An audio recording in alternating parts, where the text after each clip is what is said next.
India TV YouTube channel को subscribe करें और बेल आइकन दबाएं। आधे हिंदुस्तान में बाढ़ का कहर थमने का नाम नहीं ले रहा। बारिश और बाढ़ की सबसे ज्यादा मार यूपी और मध्य प्रदेश पर पड़ी है। बाढ़ से अब तक 5 लाख से ज्यादा लोग प्रभावित हुए। बिहार, राजस्थान और बंगाल के भी ज्यादातर इलाके बाढ़ की चपेट में आ गए। उधर नासा की एक डराने वाली रिपोर्ट सामने आई। नासा ने दावा किया कि अगले 50 सालों में ग्लेशियर पिघलने से भारत के 12 शहर 3 फीट तक पानी में डूब जाएंगे और बाढ़ और बारिश से मैदानी इलाकों में भी भारी तबाही आएगी। देश में बाढ़ का आलम यह है कि पूरब से लेकर पश्चिम तक, उत्तर से लेकर दक्षिण तक, शहर से लेकर गांव तक बारिश और बाढ़ से त्राहिमाम है। कहीं नदी का कहर है तो कहीं पानी लोगों को परेशान कर रहा है। यूपी के 17 से ज्यादा जिलों में बाढ़ से हाहाकार मचा है। 350 से ज्यादा गांव डूबे हुए हैं। यूपी में गंगा यमुना के किनारे के इलाकों में तबाही का मंजर दिखने लगा है। प्रयागराज से डराने वाली तस्वीरें आ रही हैं। निचले इलाकों पर डूब गए हैं। बनारस, चित्रकूट, हमीरपुर, जालौन, कानपुर देहात समेत कई जिलों में नदियों का जलस्तर बढ़ने से ग्रामीण खौफ में जी रहे हैं। वाराणसी में गंगा नदी का जलस्तर बढ़ने से कई इलाके डूबे हैं। प्रधानमंत्री नरेंद्र मोदी ने काशी में आई बाढ़ को लेकर चिंता जताई है। वाराणसी प्रशासन से बात करके हालात को समझा और हर संभव मदद का भरोसा भी दिया है। उत्तर प्रदेश के हमीरपुर जिले की यह तस्वीर आप देखिए। गांव के गांव डूबे हैं। कई इलाके टापू बन चुके। हमीरपुर में यमुना, बेतवा नदियों की बाढ़ से 90 गांवों में तबाही आई। कई गांवों में बाढ़ ने लोगों को संभलने तक का मौका नहीं दिया। हजारों लोग बेघर हो गए हैं। राजस्थान से पानी छोड़ा गया तो हमीरपुर के हालात बदतर हो गए। पूरा इलाका सैलाब की चपेट में है। हमीरपुर और कानपुर के बॉर्डर पर बाढ़ का कैसा मंजर दिख रहा है, लोग कैसे परेशान हैं। इंडिया टीवी संवाददाता विशाल प्रताप सिंह ग्राउंड जीरो पर पहुंचे। सैलाब से हुई तबाही की रिपोर्टिंग की, आप भी देखिए। पूरे उत्तर प्रदेश में इस समय बाढ़ ने हाहाकार मचा रखा है। हम मौजूद हैं इस समय कानपुर से सटे हुए हमीरपुर बॉर्डर पर स्थित गड़ाथा गांव में, जो कि घाटमपुर तहसील में आता है। और गांव की जो स्थिति है वो बताने के लिए काफ़ी है कि कितने ज़्यादा यहाँ के हालात ख़राब हैं, लोगों को कितनी ज़्यादा परेशानी हो रही है बाढ़ में। निश्चित तौर पर यह कहा जा सकता है कि आगरा और चंबल के इलाके में जो नदियों में उफान आया है, यमुना जी में जो उफान आया है, उसका सीधा असर ये हुआ है कि जो ज़्यादा उफान वाली नदियां हैं उनका पानी ऐसे गांव में आया है। और गांव की जो स्थितियां हैं उसको देख करके अंदाज़ा लगाया सकता है कि यहाँ के हालात कितने ज़्यादा भयावह हैं, कितने ज़्यादा परेशान करने वाले हैं। हम इस समय जो गड़ाथा गाँव है उसके बीचों बीच में मौजूद हैं और मेरे ठीक पीछे अगर आप देखिए तो जो स्थितियाँ हैं यहाँ की वो काफ़ी ज़्यादा भयावह हैं। ठीक पीछे मेरे जो यह हैंडपम्प है, सरकारी हैंडपम्प, यह हैंडपम्प पूरी तरीके से डूब चुका है और इसका जो पानी है वो अब चूंकि गंदा पानी यहाँ पर मौजूद है, गंदा पानी में लोगों को रहना पड़ रहा है, इसी का पानी पीना पड़ रहा है। चूंकि जो संपर्क मार्ग है गांव का दूसरे इलाकों से पूरी तरीके से कट गया है। फिलहाल अभी यहाँ की स्थिति ये है कि अगर आपको यहाँ पर चल के आना है तो आपको इसी तरीके से पैरों के जरिए चल के आना पड़ेगा और कोई भी स्थितियाँ यहाँ पर मौजूद नहीं है। हमारे साथ गाँव के लोग मौजूद हैं, सीधे उनसे बात करते हैं, जानते हैं कि आखिर किन स्थितियों में गाँव के लोग रहने को मजबूर हैं। मैं अपना नाम बताइए। सर मेरा नाम है नीरज प्रताप सिंह। क्या स्थिति है नीरज भाई इस समय यहाँ पर गांव में? जो स्थिति है पानी की हम देख रहे हैं वो काफ़ी ज़्यादा परेशान करने वाली है। सर यहाँ पे बीमारी बहुत बढ़ रही है और बहुत लोग हैं जो गांव के घर में हैं अंदर, वो बीमार पड़े हुए हैं।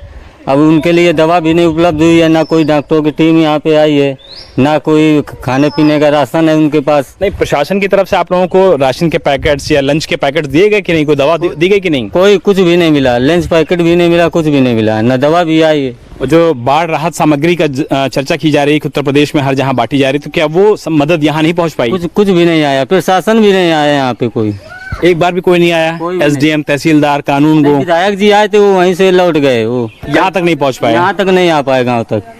तो स्थितियां यहाँ की गांव की ये है कि रोटी और नमक लोगों को खाना पड़ रहा है। प्रशासन की तरफ से उनको मदद नहीं मिल पाई है। यही वजह है कि गांव में अगर आपको एक जहां से दूसरी जहां जाना है तो निश्चित तौर पर लोगों को, ये देखिए, जो लोग हमसे बात करने आना चाह रहे हैं उनको भी पानी में आना पड़ रहा है और पानी के बीचों बीच चलते हुए वो हमसे बात करने के लिए आ रहे हैं। मैं अपना नाम बताइए। धर्मेंद्र सिंह मेरा नाम है। धर्मेंद्र भाई, ये बताइए क्या इस समय दिक्कत हो रही है, क्या परेशानियां हो रही हैं? दिक्कत जो थी वो तो दिक्कत निपट गई। अब तो बीमारी आएगी जो है वन तरीके से। दिक्कत तो पहले थी, जो है गवर्नमेंट की तरफ से कोई शिविर नहीं बनाया गया था और हमारा जो मकान एकदम डूब गया था। छत के ऊपर गुजर बसर करते रहे, ऊपर से पानी बरसता रहा, जो है तिरपाल के नीचे सभी लोग रहे। एक मैं नहीं, जितने लोग थे वही जो है। और अगर जाते निकलते तो कहाँ निकल के जाते, जो है माननीय विधायक जी उसमें तहसीलदार साहब ने मुआयना भी किया था जो है गाँव का, और कहा कि यहाँ से निकलिए। निकलने के बाद में कोई सरकारी सुविधाएं नहीं थी, कहाँ जाते हम लोग जो है। और वर्तमान समय में जो है बहुत बड़ी समस्या है। आपके न्यूज़ के माध्यम से हमारा सरकार से आग्रह है कि हम लोगों को जो है यहाँ से निकाल करके बाढ़ग्रस्त क्षेत्र से जो है ऊंचे स्थान पर जो है बसाया जाए किस तरीके। यूपी के जालौन में भी बारिश और बाढ़ से जिंदगियां परेशान हो चुकी हैं। गांव के गांव डूबे हैं, लोगों का पलायन जारी है। कई गांव टापू बन चुके। ऐसे में वायुसेना देवदूत बनकर आसमान में उड़ रही है। एयरफोर्स के हेलीकॉप्टर लगातार बाढ़ प्रभावित इलाकों में खाने पीने के सामान को गिरा रहे हैं। जालौन में एयरफोर्स के 3 हेलीकॉप्टर तैनात किए गए हैं, जो राहत सामग्री तो गिरा ही रहे हैं, साथ ही साथ लोगों को बचा भी रहे हैं। तबाही का मंजर औरैया में भी दिखा है। कई गांव सैलाब की चपेट में हैं, लोगों के आशियाने डूब चुके हैं। यमुना किनारे बसे 24 गांवों में तबाही आ चुकी है। सबके घर डूब गए। लोग ऊंची जगहों पर शरण ले रहे हैं। कहीं प्रशासन की मदद मिल रही है, कहीं नहीं। ऐसे में लोग बेहाल हो चुके हैं। यूपी के मुख्यमंत्री योगी आदित्यनाथ लगातार बाढ़ प्रभावित इलाकों पर नजर बनाए हुए हैं। खुद वो औरैया, हमीरपुर, जालौन और इटावा के बाढ़ प्रभावित इलाकों का हाल जान रहे हैं। योगी आदित्यनाथ ने हवाई सर्वे किया। सीएम योगी आदित्यनाथ बाढ़ प्रभावित इलाकों में बने राहत शिविरों में भी गए और लोगों को राहत सामग्री बांटी और बाढ़ में मरने वालों के परिवारों को 4-4 लाख रुपए की आर्थिक मदद भी दी। संगम नगरी प्रयागराज में लगातार तीसरे दिन गंगा और यमुना उफान पर हैं। कल रात 8 बजे गंगा का जलस्तर खतरे के निशान से 1.09 मीटर ऊपर था और यमुना का 95 सेंटीमीटर। गंगा यमुना के पानी में शहर के 12,000 मकान डूब चुके हैं, तो वहीं ग्रामीण इलाकों में हालात बदतर हैं। जिले की कुल 8 तहसीलें बाढ़ से प्रभावित हैं। कुल शहरों में 14 और गांव में 3 बाढ़ राहत शिविरों में कुल 894 परिवार के 3,995 लोगों ने शरण ली है। वाराणसी में ऐसे हालात बन चुके हैं कि गलियों में नाव चल रही। गंगा किनारे निचले इलाकों में पहली मंजिल डूब चुकी है। मदद के लिए लगातार रेस्क्यू ऑपरेशन चलाया जा रहा है। गंगा और वरुणा दोनों नदियां खतरे के निशान से ऊपर बह रही हैं। शहर के निचले और ग्रामीण इलाकों में बाढ़ से हाहाकार है। प्रधानमंत्री नरेंद्र मोदी ने काशी में आई बाढ़ को लेकर चिंता जताई। वाराणसी प्रशासन से हालात की जानकारी ली और मदद का भरोसा दिया। यूपी के बाद अब बिहार में बाढ़ के हालात आपको दिखाते हैं। बिहार में बाढ़ से हाहाकार मचा हुआ है। गंगा नदी खतरे के निशान के ऊपर बह रही। राजधानी पटना में मुश्किल बढ़ गई है। पटना के अलावा बक्सर, मुंगेर, खगड़िया, भागलपुर और कटिहार में भी बाढ़ से कोहराम मचा हुआ है। पटना से गुजरने वाली गंगा, पुनपुन और सोन नदियों का जलस्तर लगातार बढ़ रहा है। बीते 24 घंटे में गंगा का जलस्तर करीब 17 सेंटीमीटर बढ़ा है। गांधी घाट पर मंगलवार को गंगा का जलस्तर खतरे के निशान 115 सेंटीमीटर ऊपर पहुंच गया। पटना में निचले इलाके डूब चुके हैं। बिहार में गंगा पूरे उफान पर है। लगातार गंगा नदी का जलस्तर बढ़ता जा रहा है। पटना में पिछले 24 घंटे में 17 सेंटीमीटर इजाफा हुआ है गंगा के जलस्तर में और ऐसे में गंगा नदी के किनारे बसे पटना शहर को खतरा हो गया है। और आप देखिए किस तरह से बिल्कुल रिहायशी इलाकों के करीब गंगा का पानी आ गया है और नदी के किनारे जो झोपड़ियाँ हमें दिखाई दे रही हैं वो पूरी तरह से पानी में डूब गई हैं। और इसके थोड़ी दूर आगे देखिए किस तरह से एक गाड़ी पानी में डूबी हुई दिखाई दे रही है। यहाँ पर नज़दीक के इलाके में जो गैरेज बने हुए हैं उनकी गाड़ियाँ हैं ये, और अपार्टमेंट जो नदी के किनारे बिल्कुल बने हुए हैं वो पूरी तरह से पानी से घिर गए हैं। ये अपार्टमेंट जो सामने है पूरी तरह से पानी से घिर गया है। और इससे दाहिनी तरफ हम आपको दिखाएं तो यहाँ पर गंगा एक्सप्रेसवे बन रहा है। इसका ये अप्रोच रोड है, लेकिन अप्रोच रोड के दोनों तरफ देखिए किस तरह से पानी, और ये जो सड़क है अप्रोच रोड तक जाने के लिए वो पूरी तरह से टूट गई है और नदी में डूब गई है। पानी का जो स्तर है वो यहाँ तक आ गया है। और दूसरे हिस्से में जो कंस्ट्रक्शन साइट है वहाँ पर जो निर्माण कंपनियों का जो दफ्तर है, जो वहाँ पर उनके कंस्ट्रक्शन मटेरियल्स हैं वो किस तरह से पानी में डूब गए हैं। आप अब आपको पहाड़ों का हाल दिखाते हैं। उत्तराखंड में हाईवे पर लैंडस्लाइड हुआ। गनीमत इस बात की रही कि इस आपदा में किसी को चोट नहीं आई, लेकिन हाईवे पूरी तरह से बर्बाद हो गया। अब इसे ठीक होने में काफी समय लगेगा। कुदरत का यह कहर नेशनल हाईवे 58 पर हुआ है।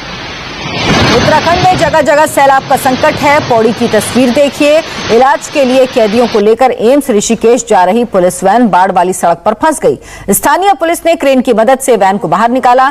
फिलहाल हादसे में सभी कैदी सुरक्षित बचा लिए गए हैं।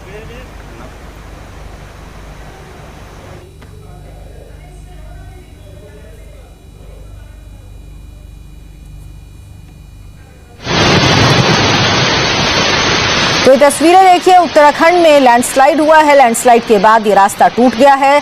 अब काफी वक्त लगेगा इस रास्ते को बनाने में। लगातार बारिश हो रही है, बारिश की वजह से पहाड़ दरक रहे हैं और लैंडस्लाइड हो रहा है, लोगों के मुश्किल हो रही है।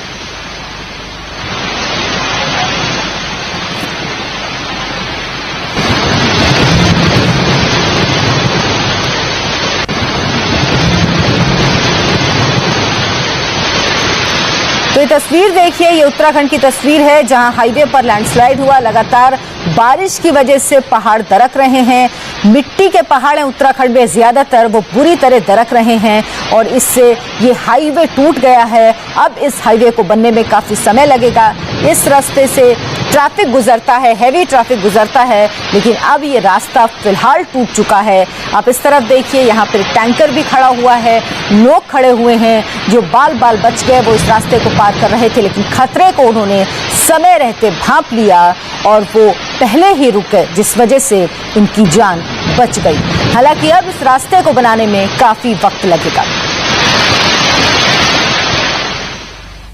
और अभी एक छोटा सा ब्रेक, वापस लौटेंगे कुछ और तस्वीरों के साथ। नमस्ते, मैं हूं मीनाक्षी जोशी। वीडियो और खबरों से अपडेट रहने के लिए India TV YouTube channel subscribe करें, बेल आइकन दबाना ना भूलें। जुड़े रहें इंडिया टीवी के साथ।